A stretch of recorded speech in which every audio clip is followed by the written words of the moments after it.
Hola, muy buenas. Muchas gracias por acompañarme en este nuevo informe semanal. Ya me dirás en la caja de comentarios si te gusta este formato. Yo me lo planteo de la siguiente manera. Al final de la semana, cada domingo, pues te traigo los incidentes, los eventos que considero personalmente más importantes a nivel de política internacional, a nivel de geopolítica. A veces hablaré de temas que son menos hablados, pero porque precisamente considero que merecen ser expuestos en mayor medida, ¿no? Pero normalmente vamos a tratar los temas más importantes que acontecen a lo largo del mundo. Como te comentaba, ya me dirás en la caja de comentarios a ver qué opinas de este formato. Yo de momento me siento muy a gusto y además agradezco muchísimo todos los comentarios que me dejáis, que creo que os va interesando esta cuestión, ¿no? Este formato. Vale, una vez dicho esto, ¿de qué va a tratar el programa de hoy? Principalmente de dos cuestiones fundamentales. La principal va a ser acerca de la situación en Kursk, este asalto de Ucrania sobre territorio ruso para tratar de tomarlo. Vamos a ver qué está ocurriendo sobre el terreno, qué consecuencias está teniendo ya, qué consecuencias ha tenido, y también qué significa esto para el resto del frente y para el futuro del esfuerzo bélico de Ucrania y de la OTAN. A ver hacia dónde van las cosas. Además, ante la palpable desesperación de Ucrania y sus valedores occidentales, ya se está hablando de una serie de incidentes nucleares muy serios. Esto se ha demostrado a través del ataque en la planta nuclear de Zaporilla. Y esta también es una cuestión que yo llevo investigando mucho tiempo, así que ahora te voy a aportar unos datos que me parecen fundamentales para hilar todo, creo, de manera adecuada. Entonces, la primera parte del programa va a tratar acerca de esto. La segunda parte del programa ya nos vamos a ir con el delirio que ha publicado el Wall Street Journal acerca de cómo los que llevaron a cabo el mayor sabotaje industrial de la historia moderna son un grupo de intrépidos ucranianos que lo hicieron por su cuenta y riesgo sin el permiso de los Estados Unidos, que esto es una historia psicotrópica, por así definirlo, ¿no? Entonces, como lo del Nord Stream también yo lo llevo siguiendo desde que ocurrió y muy de cerca, pues te voy a traer una serie de datos y una serie de reflexiones que espero que te parezcan interesantes. Pues bien, una vez comentado esto, ya vamos a entrar en materia. Aquí tenemos, como te comentaba, invasión de Ucrania de la región rusa de Kursk para tomar este territorio. Y bueno, pues ahora vamos a hablar más de qué se pretendía, que es algo que ya vimos en la pasada semana y ya parece que se ha confirmado. Pues bien, aquí tenemos el medio Newsweek, que reporta que según analistas occidentales se estima que 10.000 tropas ucranianas con armadura y artillería han participado de la toma de esta región rusa. ¿Vale? Tenemos 10.000 soldados. Esto es muy importante por dos razones a las que siempre aludimos. Es una guerra de desgaste. Sabemos que Ucrania tiene una escasez crítica de tropas, especialmente de tropas experimentadas. Los que tienen están ya cansados, estresados. Les está costando reclutar, les está costando entrenar. Es decir, en el apartado de tropas disponibles tienen un serio problema. Y han enviado 10.000 tropas bastante experimentadas, al menos algunos de ellos así lo parecen, a esta incursión sobre territorio ruso. Y luego también las pérdidas de material, sabemos ya de manera fehaciente, conocemos la dificultad que tiene Occidente para poder generar el armamento suficiente para enfrentarse a Rusia. Siempre aduzco a este artículo que habla en la CNN de que los rusos producen 3 veces más de armamento que todo Occidente. Luego hay expertos militares occidentales y se ha publicado en grandes medios occidentales que Rusia produce 7 veces más de armamento que todo Occidente combinado. Por tanto, utilizar estas fuerzas, utilizar este armamento para una incursión que está demostrando ser un serio fracaso, pues puede tener unas consecuencias fatales. Entonces, por parte del número de soldados, de bajas que ha sostenido el ejército ucraniano durante esta incursión, es difícil de decir, ¿no? Pero de lo que sí que tenemos evidencia, si bien es evidencia anecdótica, y siempre digo que no hay que fiarse de ver un tanquecito ardiendo aislado porque en una guerra se pierde material, claro, si hablamos ya de una serie de instrumentos cuyo número es limitado y cuya fabricación también entraña serias dificultades para Occidente, es decir, poder reponerlo es muy dificultoso para Occidente, ahí ya son palabras mayores. Entonces podemos medir en cierta medida el fracaso de este operativo contando la cantidad de material que está ardiendo, de material de la OTAN que está ardiendo sobre territorio ruso. Entonces aquí tenemos esta afirmación que dice que Zelensky está desesperado por aferrarse al poder y lo está tanto que hará cualquier cosa para impresionar a sus amos de la OTAN. Bombardear una central nuclear o destruir a su propia población, ningún problema. Bueno, al final sería raro pensar que sencillamente se ha llevado a cabo este operativo sin la asistencia, sin la planificación de Occidente. Por ejemplo, vimos que, según varios analistas, se presentó la oportunidad de realizar esta incursión porque los ucranianos eran conscientes de que precisamente en este momento en el que los rusos preparaban un posible avance sobre el territorio ucraniano atravesando la frontera de Kursk, estaban desminando todos los rusos. Entonces aprovecharon ese momento los ucranianos. Nos han dicho un pajarito, probablemente imágenes satelitales, inteligencia, comunicaciones de la OTAN, comunicaciones interceptadas, pues han valido de esta información para realizar el asalto. Así que esto de que ha sido una ocurrencia de Zelensky es un poco como nos lo presentan. Pero dudo que en Ucrania se mueva un dedo sin el permiso de Occidente. Es lo que te digo siempre, una palabra con la que machaco. Negación plausible. Es lo mismo de los Nord Stream. Le encasquetan todo a Zelensky, le encasquetan todo a los ucranianos.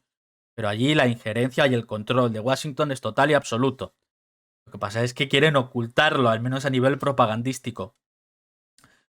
Por tanto, aquí tenemos, una cosa muy, muy importante que nos habla de la mala marcha de esta incursión es que parece ser que desde distintos gobiernos occidentales ya se están desdiciendo de su apoyo a este operativo. Por lo cual parece que muy exitoso no está siendo, ¿no? Porque en la derrota te dejan solo. Pero si hubiera sido algo con vistas de prosperar, pues entonces ya sí. Hubieran dicho estos altos cargos de países occidentales, oh sí, gracias a nuestro armamento, pues Ucrania mejora su capacidad de negociación. Pero parece que no, ya incluso desde los Estados Unidos están diciendo, nah, esto tiene todas las huellas de Zelensky por todas partes, otra ocurrencia del comediante. Sí, sí, sí. Seguro que se le ha ocurrido a él solito. Pues fíjate lo que comentan aquí, acerca de la destrucción de este armamento fundamental para el ejército ucraniano.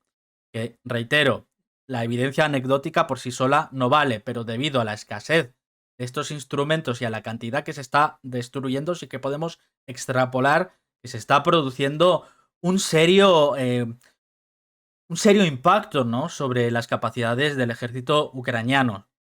Aquí tenemos este tuit que dice: cada vez que las Fuerzas Armadas de Ucrania han movido sus medios de defensa aérea proporcionados por Occidente lo suficientemente cerca del frente, estos son rápidamente destruidos. Una cantidad prodigiosa de radares y lanzadores de defensa aérea de la OTAN fueron destruidos en agosto de 2024, varios de ellos durante la semana pasada, durante esta incursión. Y no es ninguna invención que Estos sistemas son escasos y muy necesitados. Tenemos a Zelensky constantemente pidiendo más sistemas Patriot, que de nuevo su cantidad, la capacidad de fabricación es muy limitada. Aquí tenemos imágenes con rendiciones de un número importante de soldados ucranianos. De nuevo, evidencia anecdótica, pero granito a granito podemos ir haciéndonos una idea de qué está ocurriendo. Es cierto que también se han visto imágenes de rendiciones de soldados rusos, ¿vale? Por supuesto que sí. Pero nos vamos a centrar sobre todo porque como es más difícil calcular el tema de las rendiciones y el tema de las bajas de soldados, si nos centramos en el armamento, por ejemplo, otro tanque Challenger británico destruido en esta incursión, el día 12 de agosto. Y luego tenemos este vídeo que lo enuncia de la siguiente manera, esta cuenta de Twitter. Dice, Rusia destruye lanzacohetes de múltiple uso HIMARS, que fue entregado a Ucrania por Estados Unidos y era utilizado para bombardear la provincia rusa de Kursk. Y también nos dice bastante de la capacidad rusa y de cómo ha perfeccionado la destrucción, la localización y la destrucción de este armamento. Nos dice mucho el siguiente tuit que lo encapsula de la siguiente manera, este analista, acerca de la destrucción de estos HIMARS, ¿no? Dice, obsérvese que los rusos lo estaban rastreando incluso antes de que llegara a su punto de disparo. Encontraron el lanzador antes de tiempo, lo dejaron disparar y esperaron a que se encontrara con su equipo de apoyo logístico para infligir el número máximo de bajas. Frío como el hielo y casi despectivo hacia el enemigo. Pues fíjate. Luego tenemos un montón de vehículos armados destruidos. No te puedo mostrar el vídeo para tratar de eludir la censura que se impone cuando enseñas incluso un vehículo destrozado, ¿no? Pero fíjate, dice, 2 marinos rusos hacen un recorrido en bicicleta por una columna de vehículos MRAP ucranianos destruidos. Se detienen para recoger trofeos. La magnitud de las pérdidas ucranianas en Kursk está siendo ignorada en Occidente. Claro que sí, en Occidente solo dicen la humillación de Putin. Esto ha puesto en jaque a Putin. Claro, es una victoria cortoplacista a nivel hollywoodiense, ¿no? Este espectáculo, ¡wow! Han insultado a Rusia, ¿no? Han tomado parte de su territorio. Bueno, pues si lo ves a corto plazo, a nivel mediático, a nivel propagandístico, sí que ha constituido esto un golpe de efecto. Ahora bien, las consecuencias, ya no solo a medio y largo plazo, sino en el futuro inmediato, ya se están empezando a ver y no son buenas para Ucrania. Esto era un acto a la desesperada y, como tal, pues ha salido o tiene visos de salir bastante mal. Tenemos aquí otro recuento de este material que ha sido destruido. Dice, varios sistemas de defensa aérea suministrados por Occidente, que valían miles de millones de dólares, fueron destruidos por las fuerzas rusas, incluidos sistemas Iris-T y varios Patriot. Decenas de vehículos ligeros y blindados fueron destruidos. Cientos de muertos y muchos más heridos. 4 lanzadores HIMARS. 4 lanzadores HIMARS. Esto es un varapalo importantísimo. Entonces, yo no he visto las imágenes de estas 4 lanzaderas, pero seguro que en otro canal, si hay pruebas visuales, se han mostrado ya estas imágenes, ¿no? Entonces, HIMARS, vehículos de apoyo y los escasos aviones de ataque ucranianos que transportaban misiles fueron destruidos, junto con sus tripulaciones de tierra, los pilotos y el armamento, en un momento en el que Ucrania tiene una escasez no solo de soldados, sino también de armamento con el que equiparlos. Conocemos la superioridad aérea de los rusos, conocemos la dificultad que tienen los ucranianos para escudar sus ciudades, para escudar su línea del frente, a su propia infantería de los bombardeos rusos, y están perdiendo todos estos sistemas en esta locura. El ataque de Ucrania a la región de Kursk resultará en una derrota para Kiev. Las fuerzas rusas pronto expulsarán a las Fuerzas Armadas de Ucrania, afirmó el ex senador del estado norteamericano de Virginia, Richard Black. Las tropas ucranianas no durarán mucho, ha afirmado. Señaló que las Fuerzas Armadas de Ucrania son extremadamente vulnerables en la región de Kursk. ¿Qué ocurre? Yo suscribo completamente estas palabras. Ya sabéis que yo no me las doy de experto de absolutamente nada, soy un mero comunicador y mucho menos soy un experto en cuestiones militares, pero es algo bastante sencillo de comprender. La clave de todo ejército, ya sabemos que es engorroso, ya sabemos que es aburrido, pero la clave es la logística.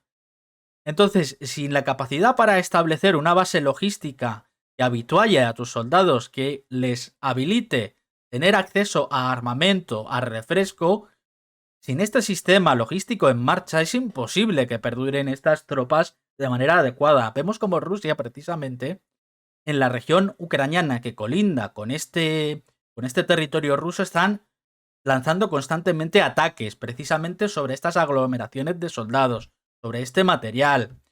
Entonces, sin logística estás perdido. Pero es que encima los soldados a los que han mandado allí, todo sistema de defensa antiaérea y de defensa antimisiles que está lanzando Ucrania para defender esta ofensiva, esta incursión, lo están destruyendo los rusos. Está suponiendo ya un serio problema. Pero es que encima esta infantería queda expuesta a la aviación rusa, ¿no?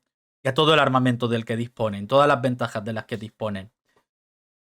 En fin, me imagino que creo que es una zona boscosa y por lo tanto, pues unos y otros irán lanzando emboscadas, precisamente también para tratar de evitar ser objetivo de este armamento, pero aún así es cuestión de tiempo. Parece, según algunos analistas, algunos estiman que quizá los ucranianos podrían resistir allí durante meses.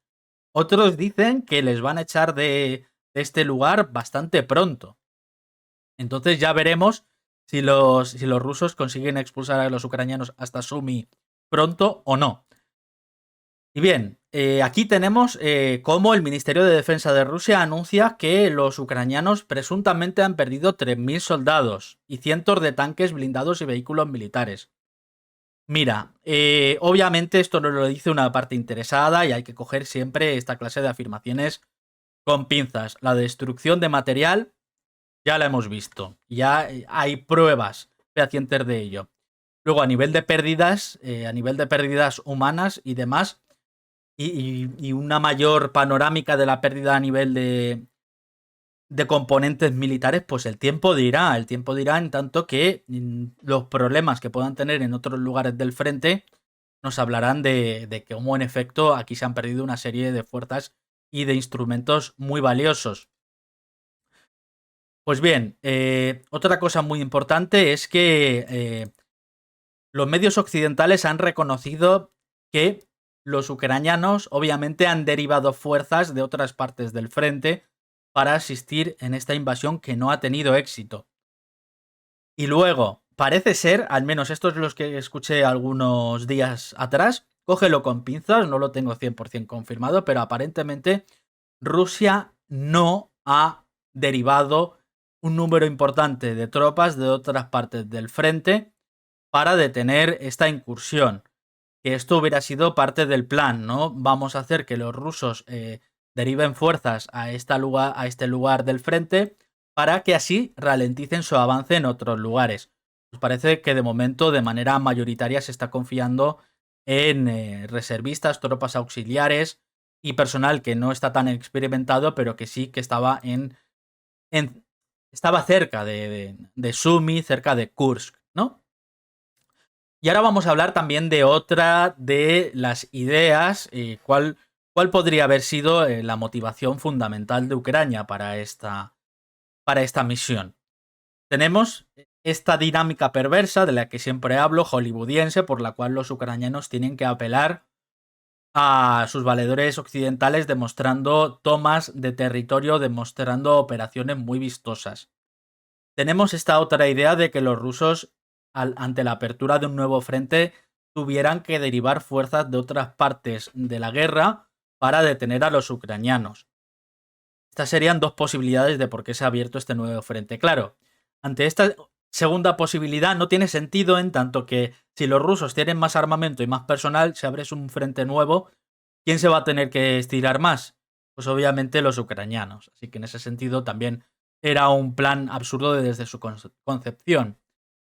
Lo que no parecía tan absurdo y que pareciera ser una de las motivaciones finales, una de las motivaciones principales detrás de este incidente hubiera sido la toma de la central nuclear de Kursk, como ya indicamos en el programa anterior. Ahí sí, si los ucranianos hubieran podido llegar hasta esta central nuclear, ahí ya le hubieran podido meter en problemas a Rusia, porque si toman físicamente la central, los rusos no pueden entrar allí liándola de Dios, no pueden bombardear una central nuclear. Y eso cabría la posibilidad, si esto ocurriera, de que los rusos sí que se vieran forzados a negociar de algún modo. Claro, otra de las claves de este operativo que indicábamos la semana pasada es que veremos cuán exitoso es, porque si el objetivo era tomar esta central nuclear y ya se estaba viendo claramente que el operativo estaba ralentizando su avance, su toma de nuevo territorio hasta llegar a la central, este avance se había detenido, ahora ya está completamente estancado, por lo tanto, ese plan se ha ido al garete.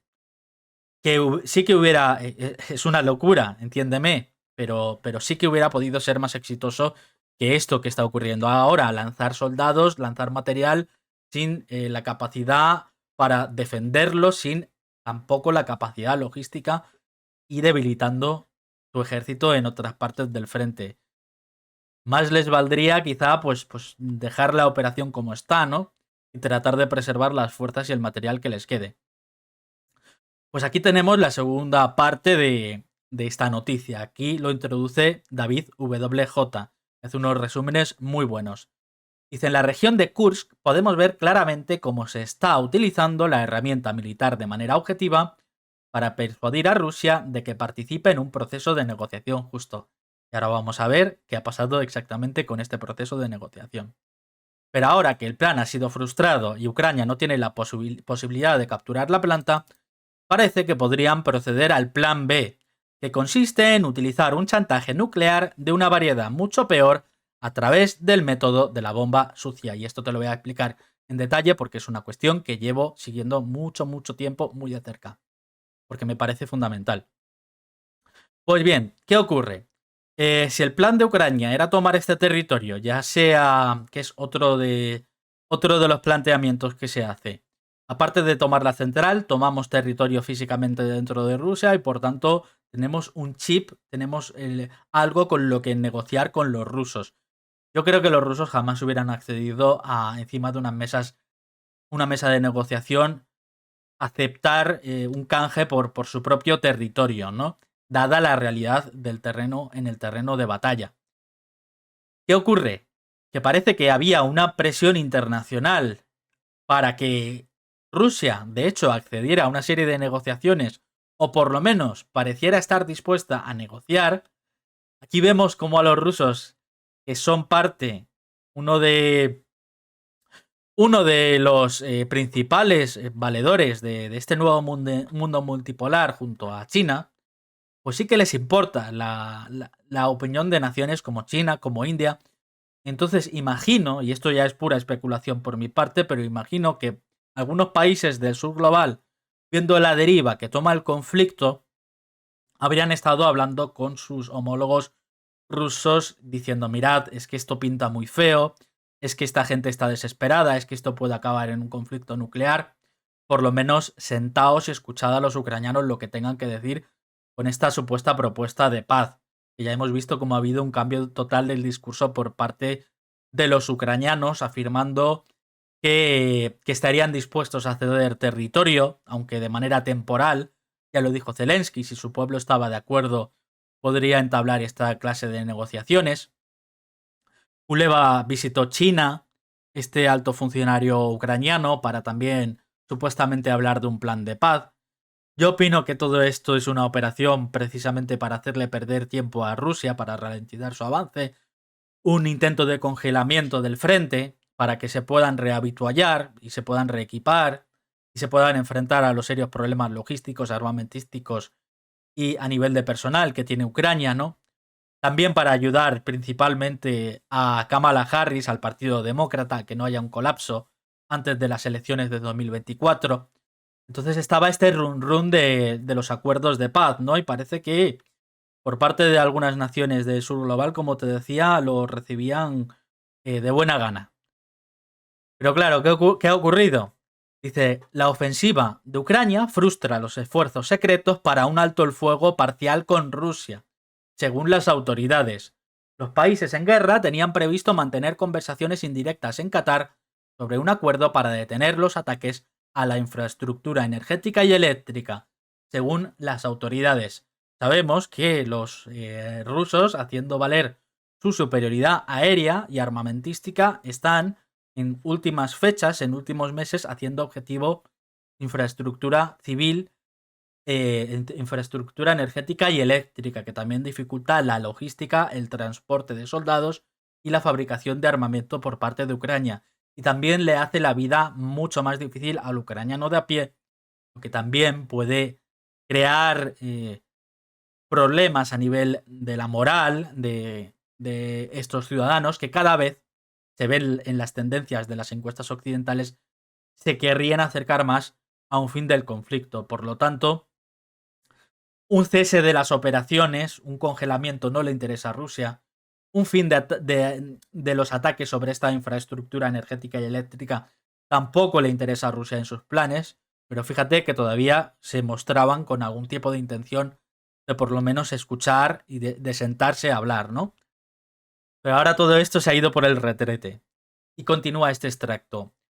Ucrania y Rusia tenían previsto enviar delegaciones a Doha este mes para negociar un acuerdo histórico que detenga los ataques sobre la infraestructura energética y eléctrica en ambos lados, dijeron diplomáticos y funcionarios familiarizados con las discusiones, en lo que habría equivalido a un alto el fuego parcial y ofrecido un respiro para ambos países. Y ahora ya dice Rusia que no, es decir, le han hecho un favor a Rusia porque yo considero que no tenían mucha gana de acceder a esto. Una de estas fuentes, que habló para el Washington Post, afirmó: usted sabe que los líderes rusos normalmente no hacen concesiones bajo presión. Es decir, en realidad le han hecho un regalo a los rusos con este ataque, tanto a la hora de mermar sus propias fuerzas como a la hora de echar por tierra, al menos de momento y aparentemente, cualquier tipo de conversación acerca de un congelamiento de la guerra. Algo más que ha ocurrido es que recientemente han bombardeado un centro comercial en el Donbass. Han matado a un número importante de personas, las fuerzas ucranianas asistidas por la OTAN con material de la OTAN, llevando a cabo ataques terroristas sobre objetivos civiles, causando un gran número de bajas, algo de lo que no se habla en la televisión, pero aquí sí que trato de hacerme eco de ello, ¿no? Todas las víctimas civiles, ucranianas, rusas, son una desgracia absoluta y se deberían de reportar de la misma manera. Y parece ser que este lugar, este centro comercial, fue golpeado 5 veces, ¿vale? Por artillería, aparentemente. Entonces, si golpeas 5 veces con artillería un centro comercial, no es un despiste, no es un misil de defensa antiaérea que se haya salido del lugar. No, no, no. Es que ibas a hacer daño sobre civiles. Y vemos que esto también coincide con la operación de terror que se busca sembrar. Aunque desde en el Donbass llevan sufriendo estos embates constantemente. Es la frustración de mal perdedor, ¿no? Porque no consideran ya a estas personas como ciudadanos ucranianos de pro. Los consideran incluso a los étnicamente rusos que llevan allí viviendo toda su vida como una especie de invasor que merece ser castigado, una especie de traidor, ¿no? Llevan sufriendo estos ataques muchísimo tiempo. Solo se reportaba sobre ello, pues al principio iba la BBC allí con las cámaras, con los micrófonos en 2014 y tenéis ahí un informe que hicieron, pero después de eso silencio total. Yo aquí, pues humildemente desde este pequeño espacio trato de denunciarlo, ¿no? Desde mis canales. Y esto ya entramos en un tema muy, muy serio y muy, muy peligroso sobre el que espero arrojar algo de luz. Hemos destacado, tanto en el programa de hoy como en el de la anterior semana, como uno de los objetivos de Ucrania habría sido tomar la central nuclear en Kursk. Aquí la tienes, aquí la estás viendo. Entonces, cuando inició la invasión a Kursk, los rusos ya desplazaron tropas a este enclave y han reforzado su defensa y demás, sabiendo lo que se tramaba. ¿Qué ocurre? ¿Qué ocurre? Pues que en los últimos días alguien ha atacado también la central nuclear de Zaporilla, la central nuclear más grande de Europa, en Energodar, ¿vale? Aquí tenemos las declaraciones de María Zaharova. Dice, insistimos a las organizaciones internacionales a que condenen las acciones provocativas que prepara el régimen de Kiev e impidan la violación de la seguridad nuclear y física de la central nuclear de Kursk, que podría provocar una enorme catástrofe en Europa. De nuevo, esto es una fuente rusa, ¿no? Y no hay que creerse en lo que nos diga absolutamente nadie, ni de un lado ni de otro. Tenemos que ceñirnos a los datos, a los hechos y analizar críticamente cada una de las fuentes. Pero claro, es que existen una serie de precedentes, y unos precedentes que van tan lejos hace apenas unos días. Las autoridades ucranianas planean atacar las centrales nucleares de Kursk y Zaporilla para acusar a Rusia de provocación. Se han entregado ojivas especiales, es decir, ojivas radiactivas. Quieren convertir a toda Europa, incluida a Rusia, en un desastre atómico como Chernóbil. Esto, el amigo Gonzo blogger de Twitter, hace referencia a estos comentarios, ¿no? De un militar ucraniano de uno de estos batallones de extrema derecha, ¿no? Uno de estos batallones nazis, que dice, si deja de existir Ucrania, estoy parafraseando, pero si Ucrania deja de existir, pues nada más merece la pena, ¿no? Entonces, claro, la desesperación es mala compañera, y no solo la desesperación de Kiev, pese a lo que nos quieren hacer pensar. Y no es casual que ante la paralización del avance en el frente que se ha abierto en Kursk, ante esta expectativa que se ha ido por el sumidero, ante estos planes que han fracasado, no es casualidad que inmediatamente veamos estos ataques sobre centrales nucleares, estas amenazas sobre centrales nucleares, que ya son palabras mayores. Entonces la imagen que tienes aquí es de la central nuclear de Zaporilla, donde parece ser que algunos componentes ardieron. Bueno, parece ser no, ardió una parte de la planta. Parece que está todo bajo control, que no hay ningún peligro. Creo que la mayoría de estos reactores están precisamente apagados y demás. Y que el incendio se ha sofocado, la situación se ha normalizado, lo que tú quieras. Pero oye, que están atacando una central nuclear. Los ucranianos dijeron que es que había rusos por ahí quemando coches y quemando ruedas. Porque no se les ocurre otra cosa. De quemar cosas al lado de una central nuclear que ellos mismos controlan y cuya destrucción les afectaría sobremanera. Lo que afirman los rusos es que esto se debe a un ataque con un dron de los ucranianos. Entonces, la Cancillería rusa, desde los servicios, la portavocía de exteriores de Rusia nos están alertando que Ucrania pretende un ataque sobre estas centrales nucleares, quizá incluso con lo que se conoce como bomba sucia, que ahora explicaremos. Yo no tengo ningún tipo de prueba para creer o dejarme de creer estas palabras, pero ya tenemos la evidencia circunstancial, la evidencia histórica de hace 4 días, que es que han bombardeado una planta nuclear, y los rusos, ya te digo, que a sí mismos no se bombardean, porque si no, si estuvieran tan locos, ya hubieran perdido la guerra hace tiempo. Es decir, alguien desesperado probablemente está atacando bueno, alguien ha atacado esta planta nuclear. Esto está clarísimo. ¿Que pudieran tramar algo más? Pues ahí es donde entra el tema de que yo he estado estudiando esto de cerca durante mucho tiempo. Y ahora te voy a hablar en detalle de esto. Pero aquí lo tenemos, ¿no? Se reporta, por ejemplo, en la televisión rusa, de cómo Kiev planearía detonar una bomba nuclear sucia sobre estas centrales nucleares. ¿Qué es una bomba nuclear sucia? ¿Es exactamente una bomba nuclear? No, no es una bomba nuclear. Pero es una bomba que tiene residuos nucleares. Es decir, la explosión por sí misma no es que vaya a tener un mayor o un menor impacto. No es como una bomba atómica. Pero ¿qué ocurre? Que una vez que estalla este armamento, deja residuos, deja suciedad nuclear. Que esto sí afecta a la naturaleza, a los seres humanos, etcétera. Y sí que deja una traza nuclear. Esto es un punto muy importante. Y entonces, vamos a ver ahora cómo en el pasado ya yo he investigado sobre este tema y he averiguado que ya se hablaba de utilizar una bomba nuclear sucia y te voy a decir exactamente por qué y qué se tramaba. Se tramaba ni más ni menos que el inicio de la Tercera Guerra Mundial, que no es poca cosa. Pero ahora te lo voy a explicar en 2 minutos. Después tenemos esto, que se ha reportado, yo esto lo he verificado en otro medio de comunicación occidental, dice las fuerzas armadas nucleares rusas están en alerta máxima. Los rusos han puesto sus fuerzas armadas nucleares en alerta máxima. Informes sobre el posible uso de una bomba nuclear sucia por parte de Ucrania y sus aliados en Kursk y Zaporilla es lo que ha primado esta acción. Y aquí tenemos, ni más ni menos, al propio jefe de la CIA que afirmaba que no podríamos tomarnos a la ligera el potencial uso de armas nucleares rusas, ¿no? Por parte de Rusia. Esto lo decía en abril de 2022.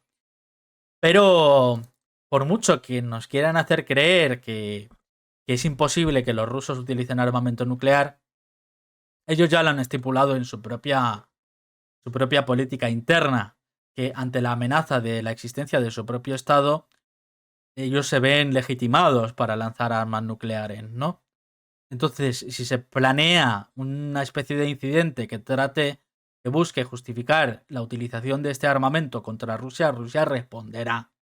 Esto lo tenemos que tener muy claro. Rusia está lista con armas nucleares para responder si se amenaza su soberanía. Esto es la doctrina nuclear de Rusia, no es ningún misterio.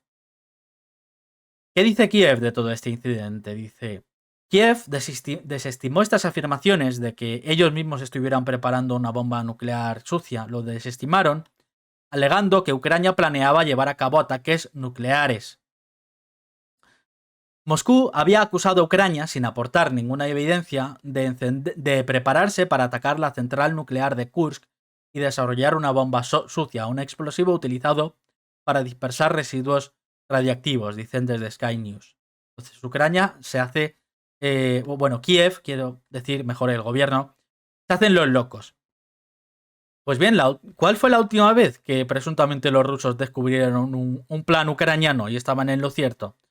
Pues hace poco se reportó en el New York Times, creo que es, que se planeaba por parte de Ucrania aparentemente realizar un ataque terrorista de tal magnitud que esto provocó que el ministro de Defensa ruso hablara directamente con Lloyd Austin, su homólogo estadounidense, para exigirle que detuvieran de inmediato este operativo y para preguntarle si los Estados Unidos tenían conocimiento de este plan.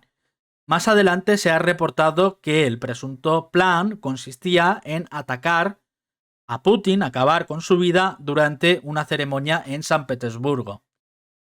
Y bien, esta última parte no lo podemos saber con certeza. Lo que sí podemos saber es que, según el New York Times, los Estados Unidos de hecho se echaron para atrás. Pidieron a los ucranianos que se detuvieran. Así que los rusos, capacidad para saber estas cosas, parece que sí que tienen, ¿no? Y tenemos ahí los precedentes y tenemos la hemeroteca, que ahora te voy a demostrar algunas cosas con las que creo que vas a alucinar. Por su parte, tenemos la siguiente afirmación que hacen en este medio occidental. La seguridad en la central nuclear de Zaporilla ocupada por Rusia se estaba deteriorando tras un ataque con drones en una carretera cercana, dijo el Organismo Internacional de la Energía Atómica. Es decir, la OIEA nos está alertando de cómo se está deteriorando. Se están deteriorando las condiciones en esta central nuclear. Algo muy peligroso, ¿no? De nuevo, es la central nuclear más grande de toda Europa. Tenemos aquí este meme, ¿no? Que básicamente es Zelensky apuntando ahí a la central nuclear de Zaporilla y diciendo por qué Putin haría esto, lo que siempre pasa, ¿no? Lanzas la piedra y escondes la mano. Y tienes el respaldo de los medios occidentales, que te intentan hacer pensar que los rusos bombardean sus propios gasoductos, sus centrales nucleares o las centrales nucleares que controlan, etc. Esto ya ha pasado con anterioridad. Otro precedente, el Ministerio de Asuntos Exteriores de Rusia informó que un vehículo aéreo no tripulado ucraniano se estrelló contra las paredes de un almacén de residuos nucleares en Kursk. Es decir, ya a finales del año pasado se envió un dron para intentar crear un problema en la central nuclear de Kursk. Que a lo mejor nos dirán que son los propios rusos lanzando drones contra Kursk, ¿no? Contra su propia central. ¿Qué ocurre? Siempre hay que volver a este mapa, que si solo estás escuchando y no estás viendo, es simplemente que si los rusos tuvieran de verdad en mente atacar una central nuclear, no atacarían la central nuclear de Zaporilla, lo que les afectaría a ellos de manera inmediata y desproporcionada. ¿Afectaría a la población ucraniana? Sí. ¿Afectaría a la población rusa?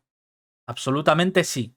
Con el transporte de este residuo nuclear, sobre las personas que hay sobre el terreno en esta región y un largo etcétera. Entonces, ¿para qué iba Rusia si de verdad quisiera hacer esto? Atacar la central nuclear de Kursk o de Zaporilla si tienen otros objetivos mucho más fáciles y que les resultarían menos dañinos, con menos consecuencias para ellos mismos. Por ejemplo, hay presas a lo largo de toda Ucrania. Creo que en Kiev hay una presa que si se viera bombardeada causaría muchos problemas dentro de esta ciudad, una catástrofe total. Ojalá que jamás ocurra nada de este tipo, por supuesto. Pero es que hay una serie de centrales nucleares en el resto de Ucrania que quedan mucho más lejos de Rusia y que podrían ser perfectamente objetivos de este ataque. Por lo tanto, es absurdo pensar que Rusia tiene algún tipo de plan de atacar sus propias centrales nucleares o las centrales nucleares que controlan. Y aquí es donde llegamos a la parte loca de todo esto. ¿Por qué el uso de una bomba nuclear sucia? ¿Qué sentido tiene esto? ¿Por qué no, por ejemplo, directamente bombardean Zaporilla los ucranianos y dicen que han sido los rusos una vez más? Básicamente, esta central nuclear, que fue construida en la época soviética, si no recuerdo mal, está fuertemente reforzada con hormigón. Es un lugar bastante seguro.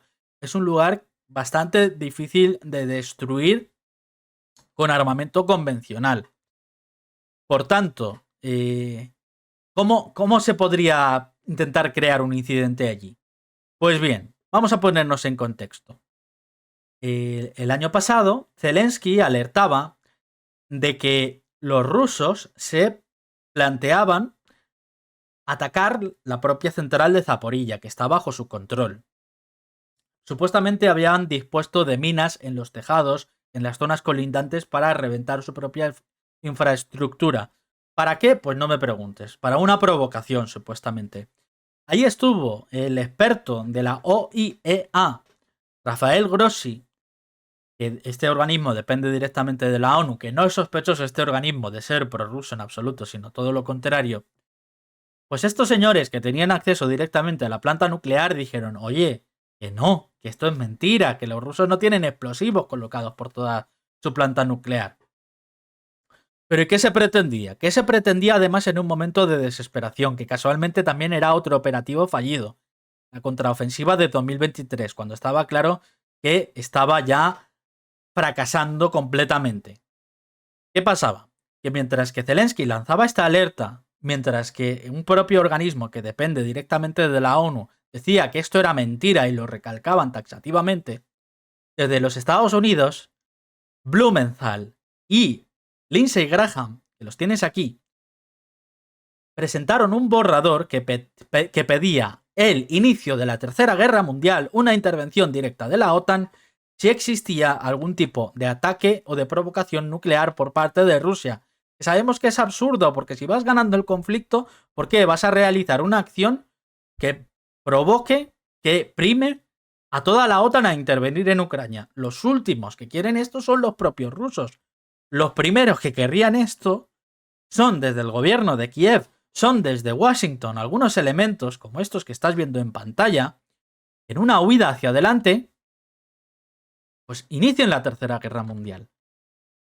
¿Y qué pasa? Como te comentaba antes, una de una de las ideas, uno de los conceptos que se estuvieron barajando por parte de varios analistas y que creo muy acertado, es que el uso de una bomba nuclear sucia, puesto que tú no puedes fácilmente destruir la central nuclear con armamento convencional, pero tú lanzas una bomba nuclear sucia sobre la central nuclear de Zaporilla, dices que los rusos se han autoatentado por una provocación y entonces ya desde los Estados Unidos piden ir a la guerra mundial porque los rusos han destruido una planta nuclear y han provocado contaminación nuclear sobre los europeos y por tanto se invoca el artículo 5 por esta cuestión.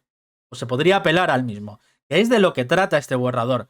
Curiosamente son los propios Estados Unidos que en 2022, asistiendo a los ucranianos, realizaron un ataque sobre la central nuclear de Zaporilla, un ataque anfibio, y bombardearon a escasos metros de la central más importante de toda Europa. Y ahí está la consideración que tienen por todos los europeos.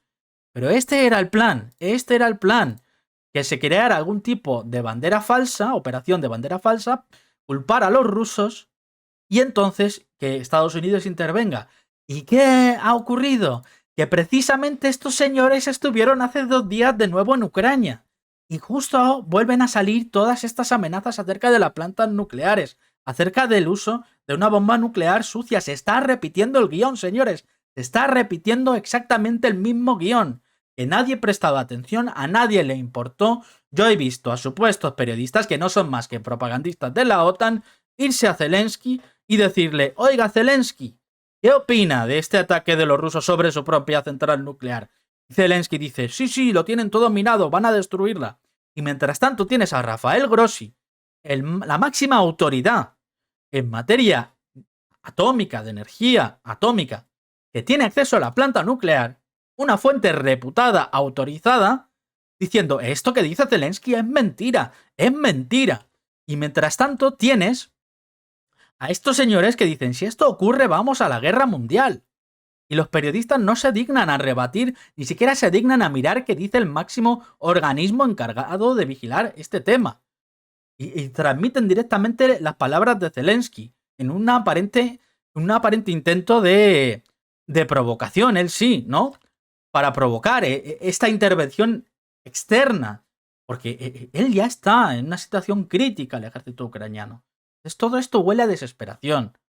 Por parte de Kiev y por parte de algunos de sus valedores neoconservadores, como Lindsey Graham. Ante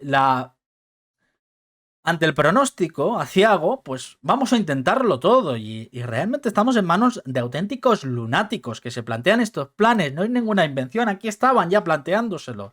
Este es un plan que han vuelto a sacar del cajón.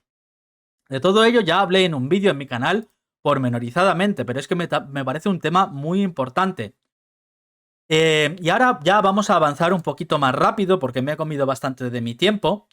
Pero sobre todo hablábamos también al principio de qué consecuencias tiene todo este uso de material y de tropas por parte de Ucrania en el frente de Sumy Kursk.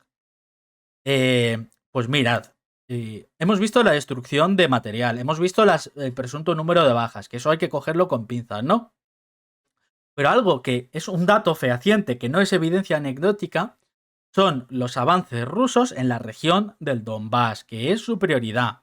Esta es una zona fuertemente fortificada a partir de 2014 y realmente es la punta de lanza de la defensa de Ucrania, al menos en esta parte del país, sino un componente primordial de todo su esfuerzo bélico.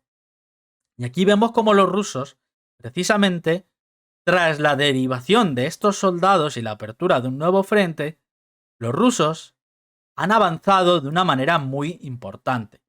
Entonces, antes de eso, te voy a describir algo que le he escuchado a Alexander y Alex de Durán, que ellos lo explican porque yo no soy experto militar, pero escucho a otros analistas, así que te voy a transmitir su opinión de qué está pasando en otra parte fundamental del frente, o la parte clave del frente, como es el Donbass. Pues es importante que nos atengamos a las vías y a las rutas logísticas de esta zona. Vale, aquí tenemos la ciudad de Dnipro, ¿vale? Dnipro. A orillas del río Dnieper, ¿vale? este es un importante hub logístico a donde llega el armamento occidental y la logística occidental. De allí, esto viaja a Pavlograd. Pavlogrado, imagino que se llamará en español. Y de aquí, si te fijas, esta carretera naranjita, que creo que se llama M30, aquí le tienes, esta carretera naranjita es muy importante. ¿Por qué? Porque es una vía logística importantísima. Entonces, llega la parte importante de este arsenal y de este habituallamiento al Dnipro, viaja hasta Pavlograd y de allí atraviesa esta carretera. ¿Y a dónde llega? Pues llega a este lugar que se llama Pokrovsk. ¿Y por qué es importante esta ciudad? Porque fíjate, de aquí salen todas estas rutas logísticas que nutren de este material a las tropas ucranianas a lo largo del frente. Fíjate, en la línea naranja, ¿vale? Fíjate cómo a partir de esta ciudad de Pokrovsk parte todo. Cómo es fundamental. Por tanto, una vez que se tome este enclave, la capacidad logística, que lo es todo en una guerra prácticamente, de Ucrania se va a ver seriamente afectada en el Donbass. Entonces, en los últimos días, mira, la invasión creo que inició el día 8, el día 9, por parte de Ucrania, aquí lo tenemos. Esto es un mapa por ucraniano, ¿vale? Importante tenerlo en cuenta. En azulito tenemos el ataque ucraniano, aquí lo tenéis, ¿vale? De Sumy a Kursk. Y aquí volvemos, ¿vale? A Pokrovsk, ¿vale? A la zona colindante a este lugar. A ver si lo encuentro. Ahí lo tenemos, ¿vale? Entonces este es el día del inicio de la incursión. Y ahora que conocemos la importancia estratégica de este lugar, debido sobre todo al aspecto logístico, vamos a ver qué ha pasado. Estamos con el mapa a día 9. Vamos a ver el avance de las tropas rusas en apenas otros 9 días. Fíjate. Fíjate cómo han avanzado considerablemente múltiples kilómetros cuadrados para acercarse a este punto tan fundamental. De nuevo te lo muestro, del 9 al 18. Están básicamente avanzando inexorablemente hasta este punto. Vemos también una intensificación de los bombardeos en este lugar. Por lo tanto, los rusos continúan avanzando en la zona que ellos consideran más importante, ¿no? Y ahí tenemos el impacto ya en el futuro inmediato de esta decisión de Zelensky, esta decisión desesperada. Y ya vamos a irnos a la siguiente parte del directo, que lo vamos a tocar muy rápidamente. ¿Por qué la desesperación de Occidente? Y muy rápidamente. Tenemos a 159 países extranjeros que estarían dispuestos a unirse, que se plantean unirse al sistema de pagos alternativo al sistema occidental SWIFT. Por esto está Estados Unidos desesperado, porque sin economía, sin la dolarización del planeta, sin un sistema financiero controlado por Occidente, no hay sanciones, no hay dinero ilimitado. Por eso tienen que actuar ahora o nunca. Por eso estamos en un punto de inflexión verdaderamente serio. Y bien, vamos a saltar rápidamente a esta última parte del programa, porque no quiero pasarlo por alto. Esencialmente tenemos esta historia del Wall Street Journal que dice: en una tarde, en una noche de borrachera y con un yate alquilado, la verdadera historia del sabotaje de los gasoductos Nord Stream.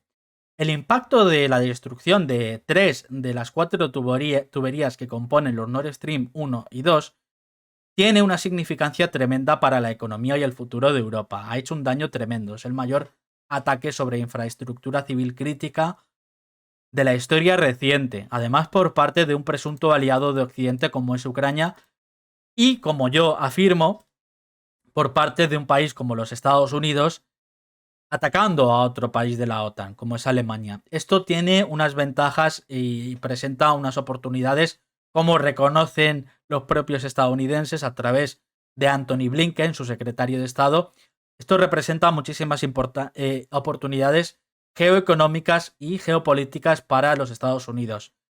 Acaban con el competidor de la industria alemana, hacen que Europa sea hiperdependiente a su gas natural licuado, enriquecen a sus propias empresas con el importe de este gas, que es mucho más caro, separan a Rusia de Europa, impiden que Europa se eche atrás en mitad del conflicto porque necesita de esta energía, etcétera, etcétera, etcétera. Es un daño tremendo y es súper beneficioso para los Estados Unidos. ¿Pero qué nos quieren hacer creer en este artículo del Wall Street Journal? Pues nos dicen que han sido los ucranianos, de su propia cuenta de riesgo, sin ningún tipo de asistencia externa. Que incluso la propia CIA lo sabía todo, pero que les pidió que por favor, ¡ay Diosito! Por favor, señores ucranianos, no hagan esto, dijo la CIA. Esto no se lo creen ni borrachos. Obviamente a los Estados Unidos, que les beneficiaba inmensamente que tenemos declaraciones de sus propios altos cargos afirmando que destruirían el Nord Stream si había una guerra entre Rusia y Ucrania. Literalmente estaban diciendo que ese plan existía. Biden, por ejemplo, lo dijo, ¿vale? Dijo que el Nord Stream 2 dejaría de existir delante de Scholz, de Olaf Scholz, además. Y así se ha consumado. Entonces, la CIA ni de lejos iba a pedir a esta gente que no actuara de esta manera. Aparte, es que la inteligencia ucraniana es hermana, es una extensión, mejor dicho, de la inteligencia estadounidense desde 2014, como afirman los propios medios occidentales en sus artículos. Entonces, ¿de qué se trata? Se trata de que los culpables intentan usar a Ucrania como chivo expiatorio. Y digo en este tuit, admiten que Estados Unidos sabía todo. Ergo, sería imposible cumplir el atentado sin su permiso, debido a los vínculos de la CIA con el SBU, ya que son aguas hipervigiladas. Buscan librar a Estados Unidos de toda esta cuestión, que es tan grave, y zanjar el tema. Igual que todos los europeos, sus grandes medios y sus políticos, que son siervos de los Estados Unidos. Es un continente completamente doblegado e infiltrado hasta el tuétano, y que se está yendo a su propia destrucción, ¿no? Además, de manera voluntaria. Muy triste, yo como europeo, pues aquí estoy intentando, desde mi humilde canal y también desde este espacio, pues alzar la voz en contra de este atropello y la destrucción, pues de mi hogar, al fin y al cabo, que también considero el país donde resido, Australia, mi hogar, por supuesto que sí. Pero al final, pues también soy español y me duele ver hacia dónde va Europa y lo vasallos y los serviles que son nuestros líderes.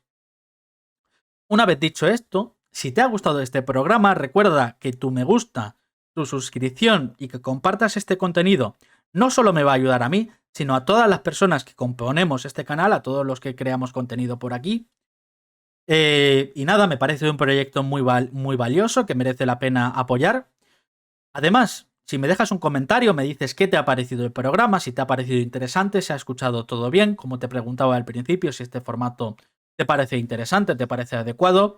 Yo estoy abierto siempre a vuestras opiniones, me gusta escuchar lo que opina la comunidad. Y una vez comentado todo esto, espero que este programa semanal te haya gustado y nos vemos en el próximo. Hasta luego, adiós, nos vemos.